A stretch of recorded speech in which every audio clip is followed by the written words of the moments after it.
اور انجیل آل محمد بھی کہا گیا اس کتاب کو. جیسے جس طریقے سے ہے کہ ائمہ معصومین علیہ السلام سے سب سے پہلے ہے معرفت پھر محبت. ہاں. یعنی معرفت کے اوپر زیادہ زور دیا گیا ہے. جب تک کہ معرفت نہیں ہے تب تک کہ محبت نہیں ہو سکتی. بالکل. تو کون سی کتاب؟ صحیفہ سجادیہ. جس طریقے سے ابھی غلام عباس صاحب نے بتایا کہ صحیفہ سجادیہ آپ ضرور پڑھیں اور کوشش کریں اس کتاب سے، اس کتاب سے سیکھنے کے لیے کچھ چیزیں آپ کے بھائی جیسے ابھی آپ نے بتایا کہ سماجی لے لیجئے، معاشرتی زندگی لے لیجئے، سبھی کا اس میں خلاصہ دیا ہے کہ سب بالکل دیا. بس یہ دعاؤں کے ذریعے سے امام نے پہنچایا، دعاؤں کے ذریعے سے پہنچایا. بالکل. تو اب دیکھیے پیغام ہر جگہ پہ ایک پیغام، مطلب پوری جب سے یہ دنیا شروع ہوئی آج تک جو ہمارے پاس کوئی چیز ہے تو وہ جو ذریعہ ہے، جیسے میسنجرز آف گاڈ، یعنی اللہ نے بھی میسنجرز کے ذریعے اس دنیا میں پیغام پہنچوائے لوگوں تک. نبی آتے رہے، پیغام پہنچاتے رہے. جس طریقے سے چاروں کتابیں ہیں ہمارے، جو توریت، انجیل، زبور، قرآن، یہ چاروں قرآنی جو کتابیں ہیں یہ اللہ کی طرف سے نازل ہوئیں اللہ ہدایت کے لیے. تو جس طریقے سے حضرت امام حسین السلام پورے گھر والوں کو، عزیز و اقارب سب کو لے کر پہنچے، کربلا میں شہادت ہوئی. اللہ کے پیغام کو پہنچانے ہی کے لیے امام حسین علیہ السلام نے اپنی شہادت دی. جی بالکل. تو اب آپ کا جو پیغام، آپ کا تو سر قلم ہو گیا، لیکن آپ نے یعنی امام سید سجاد علیہ السلام نے جو ایک امامت کے درجے پر فائز ہوئے اور آپ نے امام حسین السلام کے پیغام کو کس طریقے سے لوگوں تک پہنچایا؟ جی بالکل. دیکھیے امام زین العابدین علیہ السلام کی امامت کا آپ منصب امامت ہے اور پیغام کا جو جہاں تک سوال ہے تو امام زین العابدین علیہ السلام کی امامت سن 61 ہجری حضرت امام حسین علیہ السلام کی شہادت کے بعد سے شروع ہو جاتی ہے. یعنی 10 محرم سن 61 ہجری سے حضرت امام حسین علیہ السلام کی شہادت کے بعد سے امام زین العابدین علیہ السلام کی امامت کا جو آغاز ہو جاتا ہے. اور یہ سلسلہ تقریباً 34 سال تک چلتا ہے امامت کا سلسلہ آپ کی، کیونکہ سن 95 ہجری میں آپ کی شہادت واقع ہوئی حضرت امام زین العابدین علیہ السلام کی. تو اگر ہم اس طرح سے دیکھیں 10 محرم سن 61 ہجری سے لے کے 95 ہجری تک جو درمیان میں جو وقت ہے گزرا ہے، عرصہ گزرا ہے، تو تقریباً 34 سال تک آپ منصب امامت پہ فائز رہے. اور دوسری بات یہ ہے کہ امام زین العابدین علیہ السلام نے حضرت امام حسین علیہ السلام کی شہادت کے بعد جس طرح سے اہل بیت کو اسیر کیا گیا، اور یوں اگر آپ اندازہ لگائیں کہ امام زین العابدین علیہ السلام کی جو مصیبت اور رنج و الم کا جو سلسلہ ہے وہ حقیقی طور پر اگر دیکھا جائے تو وہ کربلا کے بعد شروع ہوتا ہے. کربلا کے بعد شروع ہوتا ہے، کیونکہ ماں بہنیں ساتھ میں بے پردہ چوتھے امام جو ہے آگے آگے چل رہے ہیں. اور ایک وقت ایسا بھی آیا تھا کوفے کے بازار میں، دارالامارہ کے قریب، جب یہ قافلہ پہنچنے والا تھا اہل بیت رسول کا، تو اس وقت تو ایک کوفی نے کہہ دیا تھا کہ سید سجاد ہم یہ دیکھ رہے ہیں کہ آپ جب سے کوفے میں آئے ہیں اپنے سر کو جھکا کے چل رہے ہیں، لیکن یہی کوفہ ہے کہ ابھی کچھ روز پہلے یہیں پہ مسلم آئے تھے جو سینہ تان کے چلتے تھے اور جسے چاہتے تھے ڈانٹ دیا کرتے تھے. تو چوتھے امام نے اس کوفی کو جواب دیا کہ بھائی تو نے انصاف نہیں کیا. مسلم جب آئے تھے کوفے میں تو مسلم کے ساتھ نہ علی کی بیٹیاں تھیں اور نہ نبی کی نواسیاں تھیں، لیکن میں کیسے سر اٹھا کے چلوں، اس لیے کہ میرے ساتھ جو ہے علی کی بیٹیاں نبی کی نواسیاں ہیں. تو اہل بیت علیہ السلام کو آپ جو ہے مخدرات عصمت کو لے کے جو ہے کوفے اور شام کے بازار میں پہنچے ہیں. تو جہاں تک امام زین العابدین علیہ السلام کی مظلومی کہہ لیجئے یا مصیبت کہہ لیجئے، اس کا آغاز جو ہے وہ کوفہ اور شام میں ہی زیادہ آپ پہ مصیبتیں پڑی ہیں. اور یہ مصیبتیں آپ اکثر یاد کر کے رویا کرتے تھے، اکثر آپ روتے تھے. تو لوگ پوچھتے تھے، تو آپ کہتے تھے کہ اگر میں امام نہ ہوتا تو شاید میں نہ بچتا، کیونکہ وہ مظالم ہم پہ ہوئے کلیجہ پھٹ جاتا، لیکن میں منصب امامت پہ تھا، امام تھا کہ میں نے برداشت کر لیا. بہت خوب. جیسے دیکھیے ایک چیز یہ ہے کہ جس طریقے سے آپ جب پہنچے ہے بازار شام سے، آپ در در پھرائے گئے ہیں، اور جس وقت آپ یزید کے دربار میں پہنچتے ہیں، جس طریقے سے بی بی زینب کے بھی خطبے دیے ہیں، اور خطبوں کی مار ایسی جو ریولیوشن ایک آیا تھا، ایک زبردست ریولیوشن قائم ہوا ہے، تو وہ بی بی زینب اور سید سجاد علیہ السلام کے خطبوں سے ہی ہوا ہے. تو ہم چاہتے ہیں کہ سید سجاد کے کوئی ایک آدھ خطبے کے بارے میں بھی آپ بتائیں. ہاں بالکل. امام زین العابدین الاسلام نے جو کوفے میں شام میں خطبے دیے ہیں، جیسا کہ شام کی جو جامع مسجد، وہاں ایک روز یزید نے نشست رکھی، اور نشست میں اس نے خطیب سے ممبر پہ جانے کے لیے کہا، اور اسے کہہ دیا تھا کہ تم اولاد علی کو برا بھلا کہو. وہ ممبر پہ گیا، جانے کے بعد اس نے ویسے ہی کیا. اتنے میں امام زین العابدین الاسلام نے جب یہ سنا تو آپ نے بھی کہا میں بھی کچھ کہنا چاہتا ہوں، میں بھی بولنا چاہتا ہوں، ممبر پہ جانا چاہتا ہوں.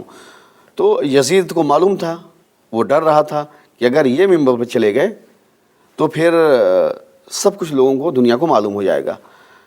تو اس نے منع کیا. لیکن جو عوام تھی، عوام نے کہا نہیں، اگر یزید کیوں اس قیدی سے، بیمار سے ڈر رہا ہے جس کے ہاتھوں میں ہتھکڑیاں ہیں، پیروں میں بیڑیاں ہیں. تو خیر جب عوام زیادہ اصرار کرنے لگی تو اسے مجبوراً جو ہے امام زین العابدین الاسلام کی اجازت دینی پڑے گی. اب جو امام زین العابدین علیہ السلام پہنچے ہیں ممبر پہ، تو آپ نے جو خطبہ دیا ہے، اور عالم یہ تھا کہ آپ نے واقعات کربلا کو بھی اس خطبے میں بیان کیا. لوگ رونے لگے، یہاں تک کہ یزید نے کیا کیا کہ آپ کے خطبے کو روکنے کے لیے مؤذن کو حکم دے دیا کہ اذان دے دو. اب جو مؤذن نے اذان دینی شروع کی تو امام زین العابدین علیہ السلام نے کہا کہ ٹھہر جاؤ. جب مؤذن ٹھہرا تو یزید سے پوچھا یہ بتاؤ کہ یہ جو نام لیا جا رہا ہے اشہد ان محمد رسول اللہ، یہ محمد تمہارے جد تھے یا ہمارے جد تھے؟ تو یزید کچھ جواب نہ دے سکا. امام زین العابدین علیہ السلام نے کہا کہ دیکھو تم نے ہمیں قتل کر دیا، ہمارے ورثہ کو، ہمارے جو ہے خاندان اہل بیت سے جو لوگ تعلق رکھتے ہیں انہیں قتل کر دیا، اور قتل کرنے کے بعد تم یہ سمجھتے ہو کہ تمہاری فتح ہوگی. فتح تمہاری نہیں ہوئی. آج بھی میرے جد کا نام جو ہے اذان میں جو ہے اشہد ان محمد رسول اللہ باقی ہے. تو شکست تمہاری ہے، شکست ہماری نہیں ہوئی ہے. اچھا یزید یہ سوچ رہا تھا کہ ہم نے حسین کو قتل کر دیا تو ہماری جیت ہو گئی، ہماری فتح ہو گئی. تو دیکھیے فتح یزید کی اس لیے نہیں ہوئی کہ کوئی بھی چیز اگر ہوتی ہے، ایک انسان کا کوئی میسج ہوتا ہے، پیغام ہوتا ہے، بالکل اگر قتل ہونے والا جسے قتل کیا جا رہا ہے اس کا پیغام، اس کا میسج بھی وہیں پہ دفن ہو جائے، رک جائے، ختم ہو جائے، تو قتل ہونے والے کی یہ شکست ہو جاتی ہے، ہار ہو جاتی ہے. لیکن اگر ایک انسان قتل بھی ہو گیا، قتل ہونے کے بعد بھی اس کا میسج، اس کا پیغام لوگوں تک پہنچ رہا ہے، تو وہ قتل نہیں ہوا. دراصل قتل وہ ہو گیا جس نے قتل کیا تھا. تو یزید نے حضرت امام حسین علیہ السلام کا سر کاٹنے کے بعد بھی یزید کی شکست ہوئی، شکست کھا گیا. اور حضرت امام حسین علیہ السلام کا سر تن سے جدا ہونے کے بعد بھی حضرت امام حسین علیہ السلام کی فتح ہوئی، شکست نہیں ہوئی. کیونکہ آپ کا مشن، آپ کا پیغام اس وقت بھی زندہ تھا اور آج بھی زندہ ہے. بالکل صحیح کہا آپ نے. کیسے مسلمان تھے، غور کرنے والی بات ہے. دیکھیے کامن پروپیگنڈے کی بات آتی ہے جی، جہاں پر جس طریقے سے کہا جائے پروردگار یعنی توحید، اللہ ایک، جی، رسول ایک، جی، قبلہ ایک، جی، یعنی اللہ ایک، رسول، ہمارے نبی، سب کے نبی، سبھی مسلمان رسول کو نبی مانتے ہیں، قبلہ سب کا ایک. ٹھیک ہے. اس کے بعد اتحاد کیوں نہیں، اختلاف کیوں؟ ہاں، غور کرنے والی بات ہے کہ ہر چیز اگر دیکھا جائے ایوری تھنگ از سملر، کہ اللہ یعنی ونس آف گاڈ کی بات، اللہ ایک ہے. یعنی اس کے بعد آ جائیے رسول جنہوں نے پیغام دیا، ہاں، تلاوت جو قرآن مجید، یعنی قرآن مجید سے ثابت کر دیا، ہر چیز بتائی. اس کے باوجود آج بھی لوگ انکار کر رہے ہیں اہل بیت کا. تو ہم دیکھیے جو شہادت کی بات آتی ہے کہ جس طریقے سے اب آپ نے جو خطبہ بیان کیا، بہت بہت ضروری چیز ہے آج کے دور میں. دیکھیے یوں تو بیان کیا جاتا ہے، لیکن کھلے طور پہ اگر دیکھا جائے تو خطبات ہم چاہتے ہیں کہ زیادہ سے زیادہ بیان ہو. بی بی زینب سلام اللہ علیہا نے جس وقت یزید کے دربار میں خطبہ بیان کیا تھا، تو بیٹھے ہوئے لوگ کھڑے ہو گئے، جو باہر سے ہر شہر سے لوگ آئے تھے وہاں پہ. تو اس میں کچھ لوگ تھے جو کھڑے ہو گئے تھے، اور انہوں نے یزید سے یہی کہا تھا مخاطب ہو کے کہ تو فاسق و فاجر ہے. ہاں. تو خاص کر وہیں سے ریولیوشن اٹھا تھا, بی بی زینب کے خطبوں سے اور سید سجاد کے خطبوں سے ریولیوشن اٹھا تھا. اب دیکھیے آج سید سجاد علیہ السلام یہی چاہتے ہیں زیادہ سے زیادہ تذکرہ سید سجاد علیہ السلام امام زین العابدین علیہ السلام کے سلسلے سے ہو. تو آپ کی شہادت کے بارے میں بتائیں کہ آپ کی شہادت کس طریقے سے ہوئی. ہاں بالکل, دیکھیے حضرت امام زین العابدین علیہ السلام جب کوفہ و شام کے مظالم جو آپ پہ ہوئے وہ طے کرتے ہوئے واپس مدینہ آئے ہیں. لیکن اس سے پہلے ایک بات میں عرض کر دوں کہ امام زین العابدین علیہ السلام حج کے موقع پہ ایک مرتبہ حج کے لیے گئے. تو اس وقت کا جو بادشاہ تھا وہ بھی پہنچا. تو اب جانتے ہیں کہ حج میں اتنا زیادہ مجمع ہوتا ہے, رش ہوتا ہے, بھیڑ ہوتی ہے کہ حجر اسود کا ہر کوئی بوسہ لینا چاہتا ہے, ہر کوئی یہ چاہتا ہے کہ وہ حجر اسود تک پہنچ جائے. تو اس زمانے میں بھی بہت ہی مشکل مرحلہ ہے حجر اسود تک پہنچنا, جہاں 30-35 لاکھ کا مجمع ہو. آپ اس امام زین العابدین اسلام کی عظمت اس اعتبار سے بھی دیکھیں کہ اس وقت کا بادشاہ جو حجر اسود کا بوسہ لینے کے لیے پہنچا تو مجمع اتنا زیادہ تھا کہ اس نے بہت کوشش کی, کئی مرتبہ کوشش کی, مگر وہ حجر اسود تک نہ پہنچ سکا. آخر تک ہار کے بیٹھ جاتا ہے. لیکن اسی اثنا میں اسی دوران کیا دیکھا کہ ایک شخص ہے جو جیسے ہی وہ حرم میں داخل ہوا مجمع کائی کی طرف پھٹتا چلا گیا. تو اس نے کیا دیکھا کہ ایک شخص ہے, اتنے میں حرم میں داخل ہوا, جیسے ہی وہ حرم میں داخل ہوتا ہے کہ مجمع کائی کی طرف پھٹنا شروع ہو جاتا ہے اور مجمع جو ہے خود بخود اس آنے والے کو راستہ دے رہا ہے, یہاں تک کہ وہ آنے والا پہنچ جاتا ہے سنگ اسود تک. تو اسے بڑا تعجب ہوا, پریشان ہو گیا. تو اب اس منظر کو دیکھ کے کچھ لوگوں نے اس سے پوچھا بادشاہ وقت سے کہ یہ کون ہے. تو اس نے صرف حسد میں اور جلن میں امام کی, اس نے کہا میں انہیں نہیں پہچانتا ہوں. تو اتنے میں عرب کے بہت بڑے شاعر فرزدق جی وہ کھڑے ہونے کے بعد پھر انہوں نے جو شعر کہے ہیں امام کے سلسلے سے, تو انہوں نے کہا کہ یہ امام زین العابدین اسلام کے سلسلے سے کہا کہ یہ کون ہے, کون انہیں نہیں جانتا ہے, یہ صاحب معجزات کے بیٹے ہیں, یہ جو ہیں وہ ہیں کہ جن کے قدم کو منا اور مکہ حرم جانتا ہے, یہ وہ ہیں کہ جو زمزم اور منا و مکہ کے بیٹے ہیں, یہ وہ ہیں کہ جن کو کون نہیں جانتا, کعبہ نہیں جانتا ہے یہ کون ہے, یہ وہ ہیں کہ جنہیں سنگ اسود بھی جانتا ہے کہ کون ہے.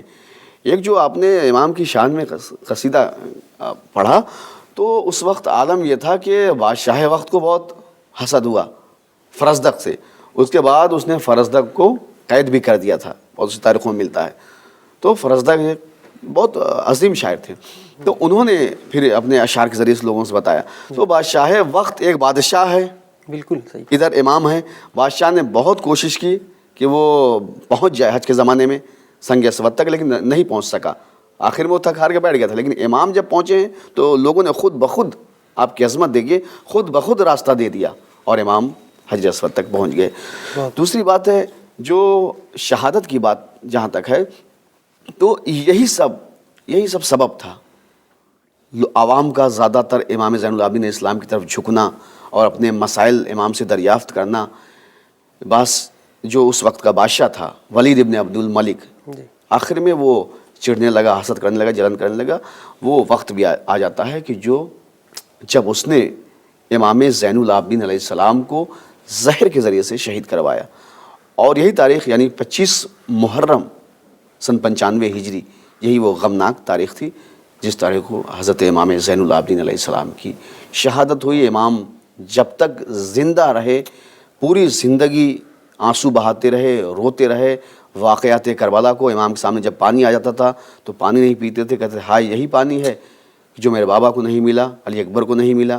امام جب مدینہ کی گلیوں سے گزرتے تھے تو وہ جو دکانیں ہوتی تھیں, لوگ گوسفند کو جو ذبح کرتے تھے کپڑے ڈال دیا کرتے تھے, اور لوگ جب ذبح کرنے لے جاتے تھے گوسفند کو تو امام آگے بڑھ کے پوچھ لیتے تھے کیا تم نے اسے پانی پلایا, کھانے کے لیے دیا؟ تو کہتے تھے ہاں. تو امام رو دیتے تھے واقعات کربلا کو کہ مطلب ایک جانور کا اتنا خیال مگر ہمارے بابا کو اس طرح سے. اور ساری زندگی امام زین العابدین علیہ السلام الشام کہہ کے روتے تھے, کیونکہ آپ کا کہنا تھا کہ شام میں وہ مصیبتیں پڑی ہیں ہم پہ, وہ مصیبتیں کہ اگر میں امام نہ ہوتا تو شاید میں برداشت نہ کر پاتا. آپ کو شہادت کے بعد قبرستان بقیع میں حضرت امام حسن علیہ السلام کے پہلو میں دفن کیا گیا۔ دیکھیے زیادہ تر جتنی بھی غلام عباس صاحب، یہ بھی بہت بڑی بات ہے، جو شہادتیں ہوئی ہیں سب زیادہ جو یہ امام زین العابدین السلام کے بعد سے سب زہر دغائی سے ہی زیادہ اکثر ہوئی ہے۔ جس طریقے سے کہا جاتا ہے امام زین العابدین علیہ السلام واقعی میں بہت گریہ کیا ہے آپ نے، 35 سے 40 سال تقریباً مسلسل روتے رہے، بابا کو یاد کر کر کے روتے رہے، حضرت امام حسین السلام کی یاد میں روتے رہے۔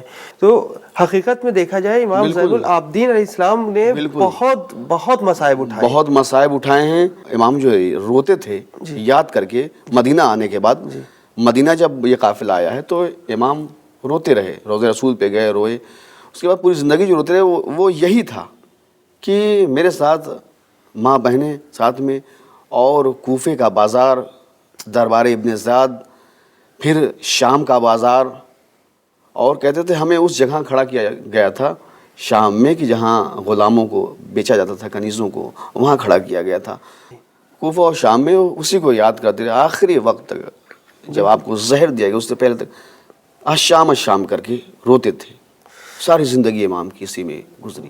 بہت اچھی یہ تاریخ بڑی جیسے جس طریقے سے وہی غلام عباس صاحب کے رونے کے لیے کہ سب سے زیادہ جو گریہ کیا اس دنیا میں جو 4 شخصیتیں ہیں کہ حضرت آدم علیہ السلام جس وقت آئے پروردگار نے پورا تذکرہ بتایا تو حضرت آدم روئے، اس کے بعد حضرت نوح، حضرت ایوب، پھر اس کے بعد امام زین العابدین علیہ السلام نے سب سے زیادہ جو گریہ کیا ہے۔ تو غلام عباس صاحب آپ نے بہت اچھی بات بتائی ہمارے ناظرین کو۔ دیکھیے آج ہم شکریہ تو کہہ نہیں سکتے، منہ سے شکریہ نکل نہیں سکتا، کیونکہ ہم سب مولا کے نوکر ہیں، ہم نوکری کر رہے ہیں مولا کی، ہم لوگ نوکر ہیں حضرت امام حسین السلام اور ائمہ معصومین علیہ السلام کے، ہم نوکری کر رہے ہیں ان کی۔ تو ایک ہر بار ایک پیغام ہوتا ہے کہ آپ نے جیسے صحیفہ سجادیہ کے سے بتایا کہ آپ ضرور، ہم نے جیسے ناظرین سے ہی بتایا، آپ ضرور اس کتاب کو کے حوالے سے چیزوں کو، احادیث اور جو اس میں دی ہیں اور جو دعائیں ہیں اس سے آپ کچھ سیکھیے۔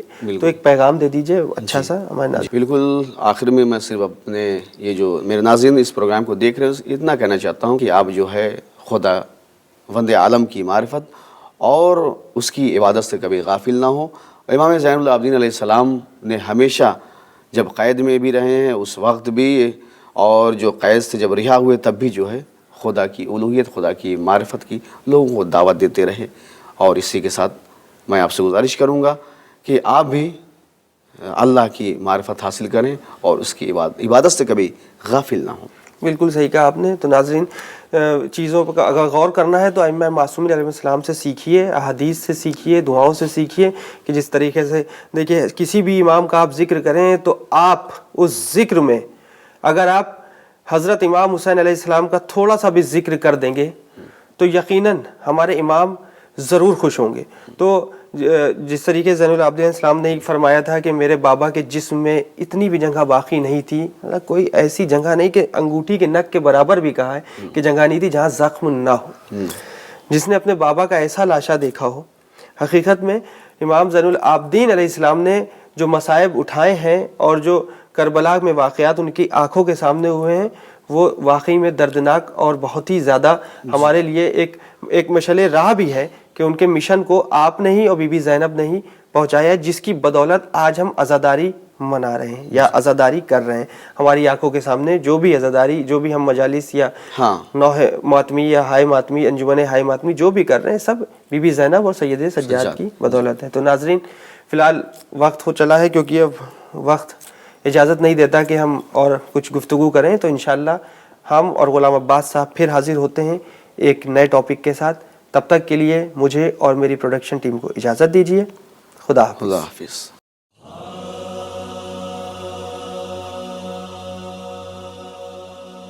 ہاں